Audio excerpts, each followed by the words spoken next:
Hello everyone, you're now with me, Ruben Gomez, for the final editions of the 2020 Nightline. Let's moving on to the news. Sarawak's decision-making in managing and curbing the spread of the coronavirus has been relatively successful. The Malaysian Ministry of Health commended the efforts to impose stricter quarantine measures, which result in the lowest positive cases recorded in the country. Health Director General Tan Sri Dr. Noor Hisham Abdullah said the proactive measures have brought a positive impact to Sarawak in managing the pandemic. Strict measures were continuously implemented by the state government through the Sarawak State Disaster Management Committee, which have enabled the state to achieve an R0 level of less than 0.4. Noor Hisham added that those returning to their hometown to celebrate during the festive seasons had adhered to the stipulated standard operating procedures that have been set by the ministry. Besides that, tighter border security has also contributed significantly to the lower number of cases. For the record, Kuching, Sibu, Bintulu and Lawas district remain as yellow zones, with 5 transmitted cases reported in the last 14 days. Sarawak reported 1 imported case of COVID-19 in the Maradong district, Sarawak, on Wednesday. This brings the total cumulative number of COVID-19 cases to 1,115. Meanwhile, Malaysia as a whole reported 1,870 new cases today, bringing the total number of cases nationwide to 110,485. Sarawak's economy will continue to thrive under the guidance and leadership of Gabungan Parti Sarawak. Senior Minister of Works and GPS Chief Whip Datuk Sri Fadilah Yusof said the state government will succeed in their effort to develop Sarawak by 2030. Fadilah Yusof also voiced his confidence in the GPS government to achieve further progress through negotiations with the federal government, particularly the state's right under the Malaysia's Agreement 1963. He said this during the Senior Minister of Works' New Year's address on Wednesday. Fadilah, who is also Parti Persaka Bumiputra Bersatu Senior Vice President, hopes that politics in Sarawak will remain stable with the cooperation from its citizens, especially the youth. He expressed hope that all Sarawakian youth would be able to understand better the aspiration and struggles of leaders to secure a better future for the state and the country. Meanwhile, Fadilah also advised the youth to dabble in the construction industry in order to be more proactive and competitive in the future. Efforts to promote the beauty of Sarawak through storytelling and interesting visuals continues to play a vital role in rejuvenating the tourism industry. This method is effective in giving the first impression for future tourists all over the world to visit the land of Hornbill. Approaching 2021, according to the Minister of Arts, Culture and Tourism, Dato' Abdul Karim Rahman Hamzah, the industry needs to adapt to the fast-paced development to revitalize the local tourism industry. Storytelling is an art, and it is art done right by all of you throughout the years, especially during the COVID-19 pandemic, where we needed it much more than during the other times. That has been instrumental in restarting of our local tourism industry as we gradually weather challenges faced by the pandemic. He added that the response from the local and out-of-state residents reacted positively. Our year-end reports indicate that we have reached an astounding 1.1 billion over audiences throughout 2020. He said this during the Sarawak Tourism Board ceremony dinner on Tuesday. Abdul Karim is optimistic that the tourism activity will increase once the tourism strategy in the Green Zone area and the travel bubble arrangement is implemented in the region. The 7.35 billion ringgit allocation for the Works Ministry under the 2021 budget is a boon for the construction industry and will serve as a catalyst for the nation's economic growth. Minister Datuk Sri Fadilah Yusof said the construction industry plays an important role in driving the economy as well as creating business and employment opportunities. Senior Minister Datuk Sri Fadila Yusof hopes the construction industry will continue to be the focus of the soon-to-be tabled Budget 2021 to drive economic recovery and growth of gross domestic product. He said that the implementation of the public projects was seen to be able to have double economic impacts on various sectors, thus benefiting the people as a whole. In this regard, all levels of society are urged to maintain unity and harmony and stand united in the fight against the COVID-19 pandemic. In collaborations with Malaysian Craft Council and the Ministry of Tourism, Arts and Culture Malaysia, wood carvers and artisans are finally getting the recognitions they deserve. According to the Minister of Tourism, Arts and Culture, Datuk Sri Nancy Shukri, the government will always support and encourage woodcrafters and wood artisans to continuously pursue their woodworking activities. Tapi sekarang ini, baru last week, kita dari Motek telah menerima ini usaha pihak Perbadanan Kraftangan. They have been pushing for them to be given recognition. So sekarang ini, kalau ada tender, mereka boleh participate in the tender. So it is a big recognition kerana mereka ini mendapat pengiktirafan untuk turut serta dalam tender. Nancy Shukri said this when appearing as a guest on the Sejahtera Asia talk show program on TVS Sarawak. She further said that wood carving activities will ultimately be on par with other artistic endeavours. So kita telah membantu memartabatkan pengukir kayu. Mereka tidak lagi merasa mereka just doing it at home, tak ada orang tahu dia punya seni. Jadi ini adalah dari sudut seni. The Ministry of Finance has extended the Sales and Services Tax SST exemption for passenger vehicles for 6 months until 30th June 2021. The extension is an initiative under the Penjana Economic Recovery Plan to revitalise the economy. The ministry stated that the full sales tax exemption was implemented for completely knocked-down vehicles, passenger vehicles including multi-purpose vehicles, and sport utility vehicles. A 50% sales tax exemption is levied on completely built-up passenger cars, including new and used MPVs and SUVs effective on 1st January 2021. The sales tax exemption, which has been in place since June 15, was originally scheduled to come to an end on December 31st this year. Its short-term economic recovery plan aimed at introducing a host of stimulus measures to propel automotive businesses and aid the economy following the COVID-19 outbreak. The Kuala Baram Fire Station, costing 6.6 million ringgit, is expected to be completed by October next year. Transport Minister Datuk Lee Kim Shin said the fire station would provide the enhanced services, especially the northern region of Miri, including Kuala Baram, Tudan and areas near the border to Brunei.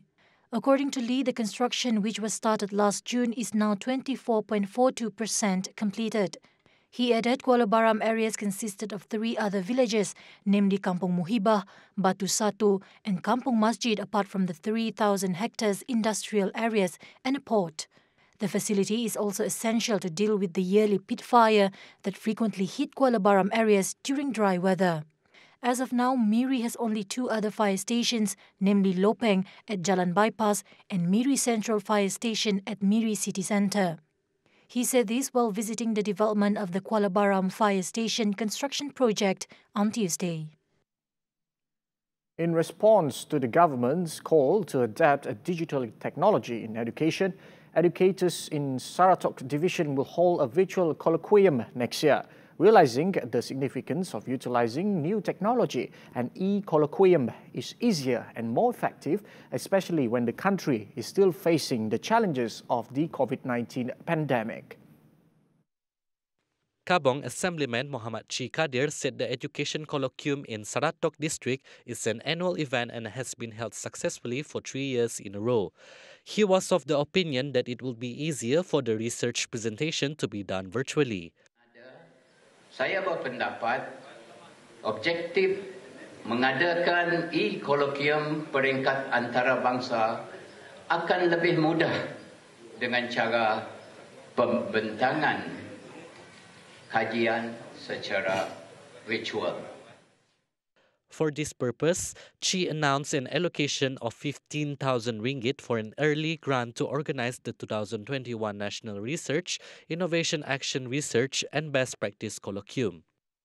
Maka dengan sukacitanya, saya ingin mengumumkan geran awal sebanyak RM15,000 untuk tujuan tersebut. Senang kita awal-awal lah, duit dah ada. Yang untuk tambahannya judi lah. Tapi saya akan menyumbangnya dengan kadar yang paling segera sekali. 39 presenters from Sarawak, Sabah and Peninsula attended the 2020 edition of the colloquium. The Siangang seawall project, measuring 1.7 kilometers from Kampung Hulu to Kampung Pasir Panas Siangang, will be included in the 12th Malaysia Plan. It also includes a flood mitigation project at Kampung Hile to Kampung Tanjong Engkabang. The 40 million ringgit project will be given priority to be implemented immediately under the 12th Malaysia Plan. Lingga Assemblywoman Simoy Perry said this is to deal with the flooding that frequently occurs in the area. She said this during a briefing from the Department of Irrigation and Drainage, Semangang and Betong at Dunlingga Community Service Centre. In the same development, she revealed that the drainage scheme for the purpose of food basket in Maludam, costing more than 105 million ringgit, is now awaiting the Sarawak government's decision. The metal tanks unearthed along Lutong Beach have nothing to do with oil and gas offshore platforms. However, the origin of the metal tanks is currently being investigated by the relevant agencies. According to Assistant Minister of Tourism, Arts and Culture, Dato' Sebastian Ting, his side will need to source and to document the metal tank's background and historical value. I had also contacted Shell to ask them to help to see what are the for any possibility of the Shell had some activities there or not. Now, according to what I heard from a senior staff of the Shell, that according to their record, there was none over there. So we are now very puzzled, of course very excited, wanting to know what is this round metal thing. Ting added recently another 3 tanks were discovered, making it a total 5 tanks altogether. Due to the beach erosion, more of the tank's surface became obvious and now huge parts have been unveiled. Therefore, he urged the relevant agencies to hasten the tank investigation as well as dealing with the beach erosions to protect Lutong Beach. Meanwhile, John Hill, the man who discovered the metal tank contacted by TVS, believes the tanks are relics of the World War II era. I don't think it's come from offshore, in my opinion. I could be wrong, because, how would it happen, if you dropped something metal offshore so heavy, it would just go to the bottom of the sea. My opinion, it's been in the ground since 1946. And with the erosion of the coast and the beach, they suddenly appeared. I'm still investigating. I can't say that for sure, but that's my feeling too. There's nothing to do with oil and gas. I can't say 100% sure, but I think it's unlikely. Dato' Azhar Azizan Harun and Dato' Sri Azalina of Mansed will remain as Dewan Rakyat Speaker and Deputy Speaker respectively.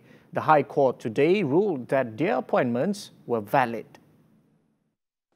This followed the decision of Judge Dato' Ahmad Kamal Muhammad Shahid in allowing the application by Azhar, Azalina and 2 others to strike out an origination summons. The summons against them was filed by former Prime Minister Tun Dr. Mahathir Mohamad and 4 others to challenge the legitimacy of their appointment. Ahmad Kamal said that after studying the oral and written submissions of both plaintiff and defendants, he found the appointments were valid and cannot be questioned by the court.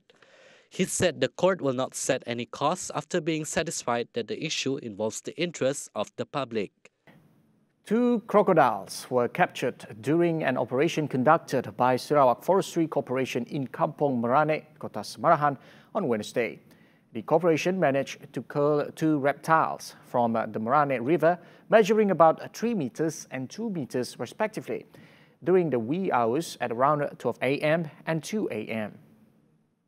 The operation was carried out following reports of a recent crocodile attack at the village. Since the corporation have captured 4 crocodiles so far. However, it is believed that a larger crocodile and the corporation is still on the hunt for the vicious reptile. Malaysian shuttlers have received favourable draws in 2 Thailand and Open badminton tournaments, namely the Yonex Thailand Open and the Toyota Thailand Open, following the draw released by Badminton World Federation BWF. According to the voting results of the BWF website, national number 1 men's single shuttler Lee Zijia will kick off his campaign in the Yonex Thailand Open against H.S. Pranoy of India in the first round. Barring any upset in the preliminary round, the 8-seeded player is expected to meet the tournament's second seed, Chow Tien Chen from Taiwan, in the quarterfinals. Meanwhile, in the men's doubles, Aaron Chia and Soh Wui Yik will take on former national duo Goh Vi Shem and Tan Wee Kiong in the opening encounter.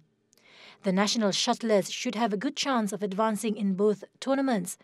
This is due to the Chinese Badminton Association's CBA decision to not send their players amid concerns over the COVID-19 pandemic. Both tournaments, which are BWF World Tour Super 1000 level competitions, offer total prize money worth $1 million, equivalent to 4,050 million ringgit, respectively. The Yonex Thailand Open will be held from January 12th until 17th, while the Toyota Thailand Open will run from January 19th to 24th. The outbreak of the coronavirus, or known as COVID-19, in early 2020 is a major calamity that has caused significant human suffering and major global economic disruption. The outbreak was first identified in Wuhan, a city in China, in December 2019, and was recognized as a pandemic by the World Health Organization on March 11th. The world seemed to have come to a complete standstill, shocked and awed at the severity of the COVID-19 pandemic. Lives were changed, the economy plummeted, and millions lost their jobs. The latest data shows that globally, 82 million people have been infected by the virus, with a total death toll nearing the grim milestone of 2 million. Even now, there is no sign that the pandemic is slowing down, even with the production of vaccines. The number of new infections around the world are still at a worrying rate.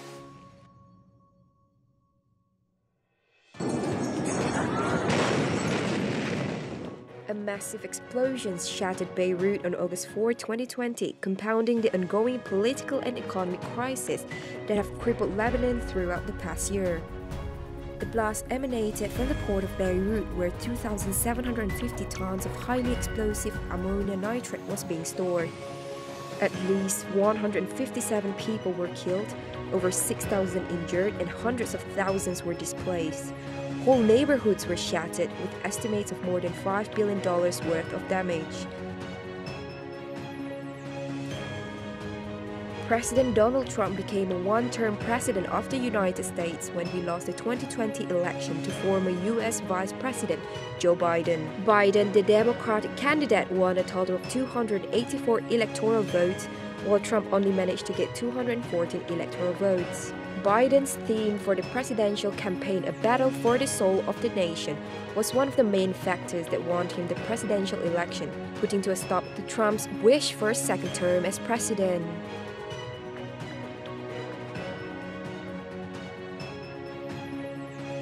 November 2020, football icon and a legend Diego Maradona passed away at his hometown in Argentina. Recognized as one of the world's greatest strikers, Maradona died at the age of 60 due to a heart attack.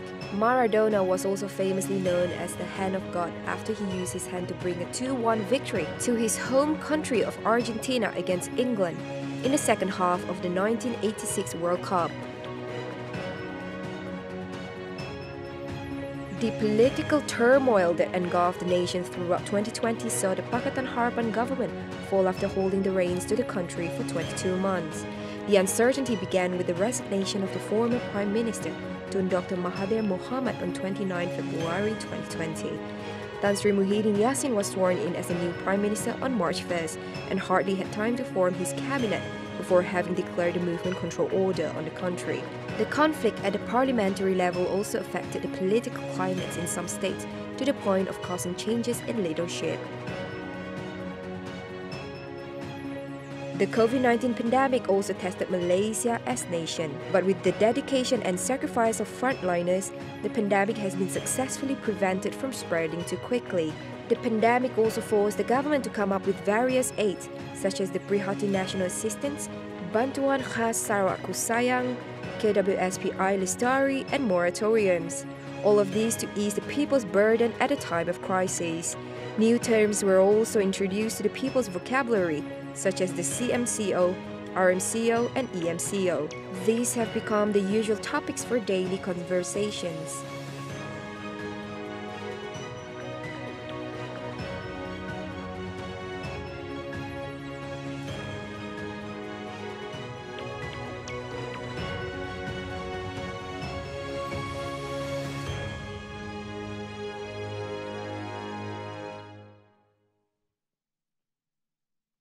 Well, everyone, the year 2020 had seen us experience the worst due to the pandemic.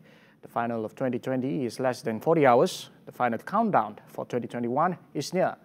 Let's open a new chapter of life this coming 2021. That's all from me. For the Nightline, Ruben Gomez. Anytime, anywhere. Happy New Year.